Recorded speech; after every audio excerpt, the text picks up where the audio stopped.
Well, let's go ahead and get in the lecture of today. This is going to be the 3 Rings of Combat. It's by Anarchy Arts, which is the program you visit at the park, which is me.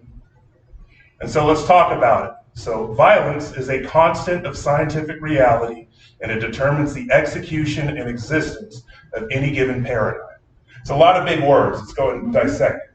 So like the ground we're standing on right now exists within scientific reality. Within the current paradigm, it belongs to the Oddfellows in Davis, in California, in America. But before that, it used to belong to Mexico, and then it belonged to the natives, and so on and so forth. So the concept of land ownership is a paradigm. It is a temporary concept that we make up, but there's scientific reality that exists with or without our permission or knowledge. And so the paradigm may dictate principle, but force dictates practice. A perfect example of this is cartels. Under the law, cartels are not supposed to exist, but they do because they wield a ton of force, enough to either defeat or at least keep the government at bay, and the citizens around them choose not to wield force, and so they exist in spite of the paradigm. And so the 3 Rings of Combat kind of helps people understand and navigate this constant so that they can effectively increase their control over their own lives and communities. So let's start with the center of the circle right here. This is going to be active combat. Now I put a slash for violence right there. I'll get into that a little bit later, but for the all principle purposes, this is active combat. Okay, now this right here is a little Easter egg. This is another lecture I do called the 5 Orders of Combat. It just basically talks about tools you have available. First order is using your body as a weapon. Second order is using an extension of your body, edged weapon, baseball bat. Third is releasing an extension, throwing something.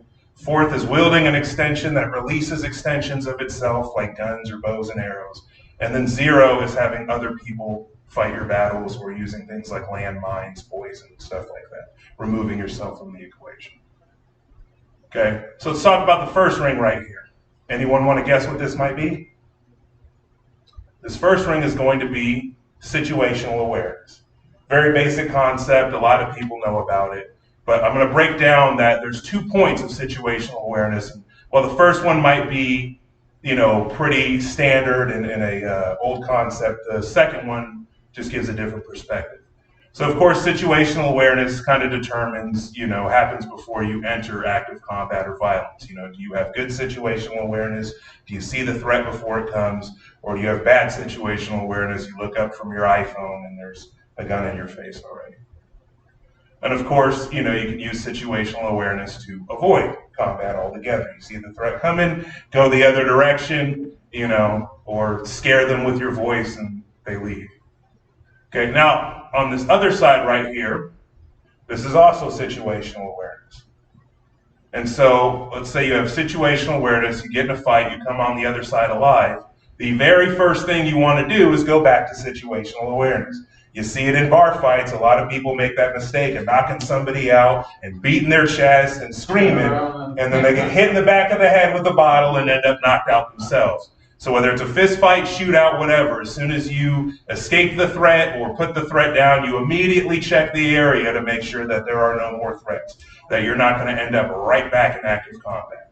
And of course, same thing, right? You avoid the threat. You don't go and breathe a sigh of relief. You don't go and call your mom. You pay back attention to the other threats in the area that might exist. Okay, so let's talk about the middle ring. Anybody want to guess what that one might be? So this one is preparation, which is what you guys are doing right now. There's 2 parts of preparation I'm really going to get into, but this is, building your mental and physical capacity as well as, what you may be loaded out with. So this first triangle right here, this is another Easter egg. This is something I call the triangle of combat ability. It comprises the mind up top, which is what we're working right now. The mind is form and knowledge. So what you know and how well you know it.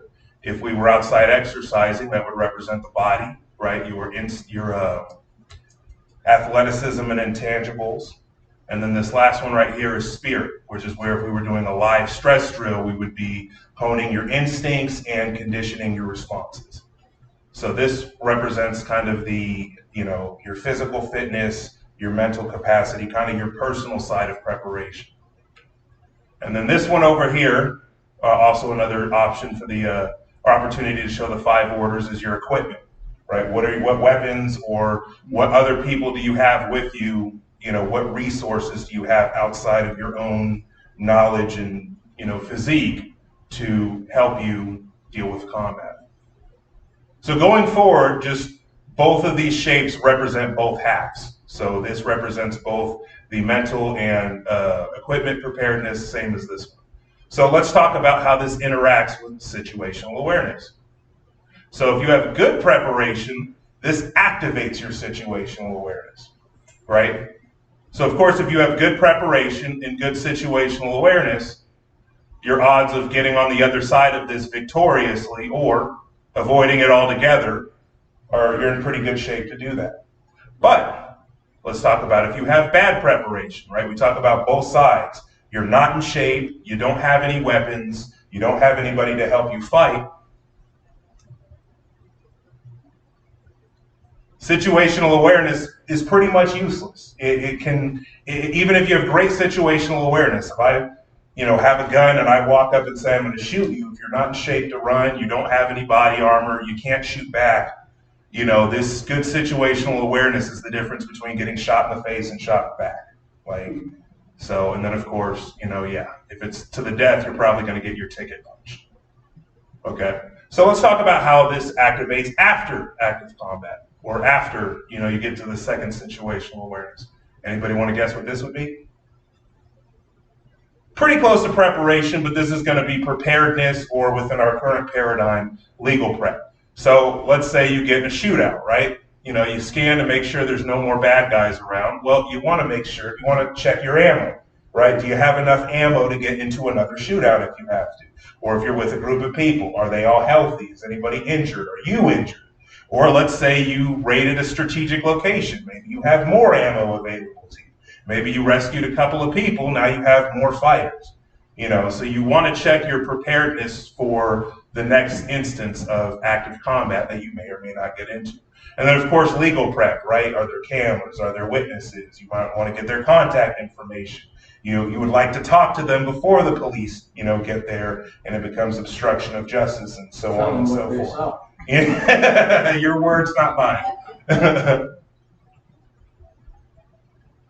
Okay, so yeah, in a win scenario, right, boom, you get in a fist fight, nobody's around, right, you check your hands, do you have any broken fingers, are you tired, whatever. Same thing in a loss scenario, you get knocked out, right, nobody's around, do you still have all your teeth? Or a big one is, do you still have your wallet, your keys, and your phone? A lot of people teach people to just hand that stuff over as an automatic response, but if you're in a foreign country or an unfamiliar place and you've got no means of contact, no means of escape, and no means to buy anything, you're in a really bad situation. And then of course here, this should be the same if you just avoid the combat altogether. But let's say you run away, right? It would be good to check and see if you dropped your keys in the alley, or dropped your phone. So now we're going to get into the outer ring, and this is kind of what makes this lecture very unique and new. So anybody hazard to guess what this outer ring is? Avoiding it altogether. Yeah, that would fall more into situational awareness, but it does affect that. It definitely does. So this is something I call conceptual awareness. And the best way, no, don't get ahead of yourself. Okay, conceptual awareness. The way I can think about this is like a bear. All of us know bears exist. But imagine if you were the very first person to just be out in the woods and you see a bear. In that scenario, you've automatically failed conceptual awareness because you have no idea what that thing is even capable of. All right, so I'm going to go ahead and put that right there. So, if you have conceptual awareness, you know what you're dealing with, and then you can start to prepare for it and so on and so forth. But I'm going to talk about the failures and lack of conceptual awareness. So let's talk about what lack of conceptual awareness can lead to. So I put this down as the number one source of violent failure is ignorance, right? If you don't know what you're dealing with, or as I'm going to talk about in a second, you don't take it seriously, you don't really have any effective means of fighting back or resisting, and you end up as a victim. Now, in human-on-human violence, lack of conceptual awareness can be summed up in one term. And the reason I say that is because we all know humans exist. We've known we've existed for a long time, so there's not really a lot of mystery left as to what people are capable of. And I sum that term up as bigotry. Very interesting term I would use. But let's talk about it. What is bigotry really?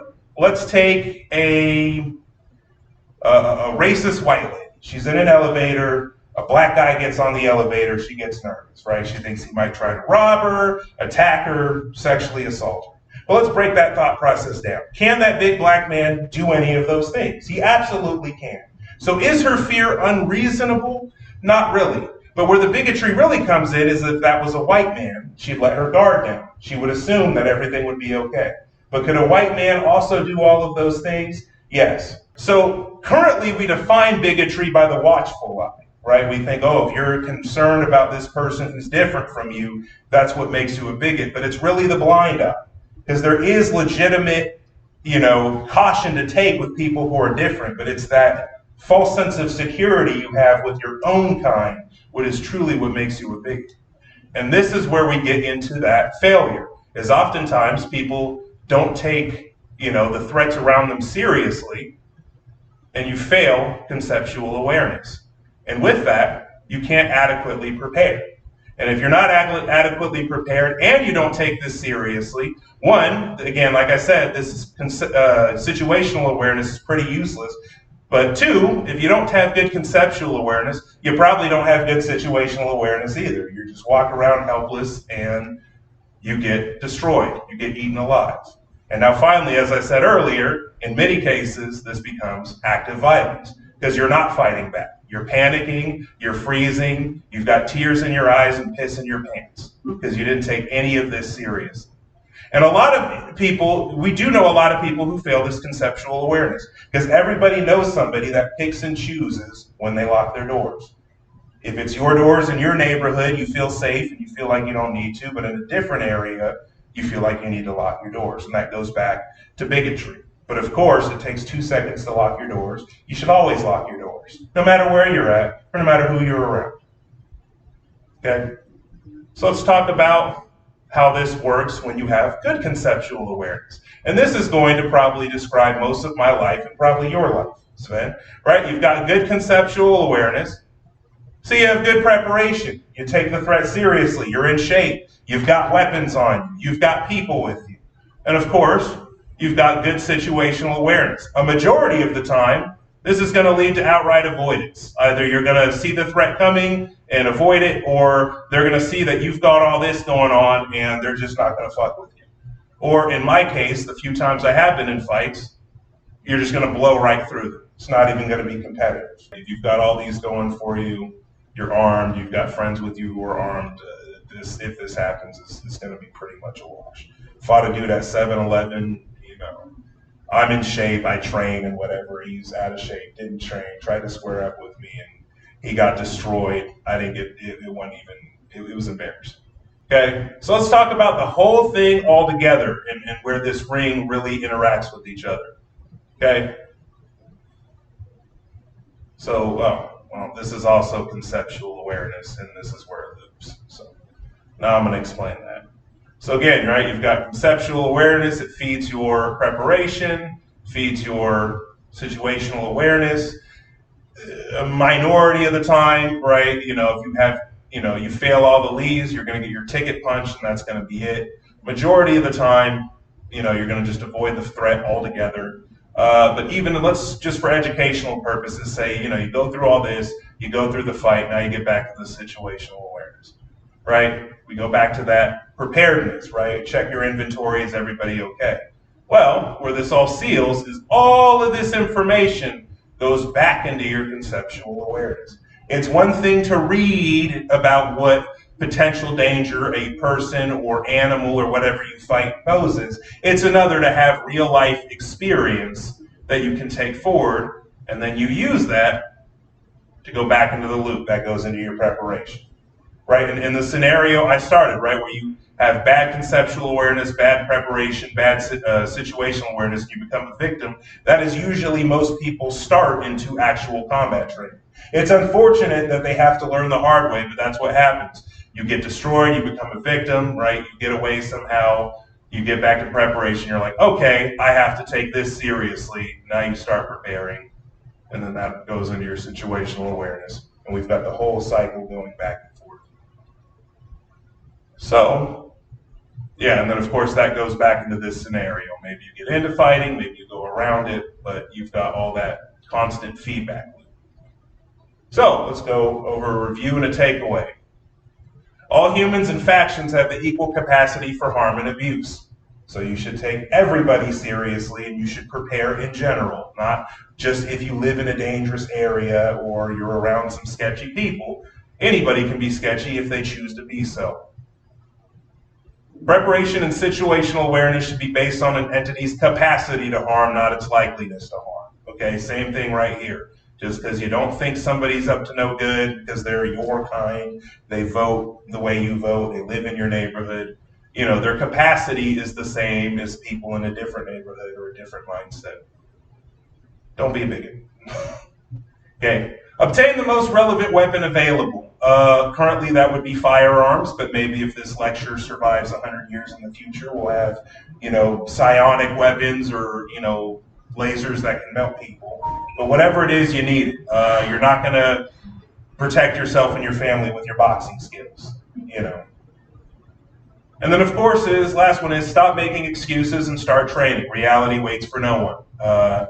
You know, everybody's got shit they're going through in their lives, but the universe is just not going to wait for, you know, you to be mentally, you know, and physically ready and to have the time, you know, for something bad to happen. It's just going to happen when reality decides it's going to happen for you. And that is the end of the presentation.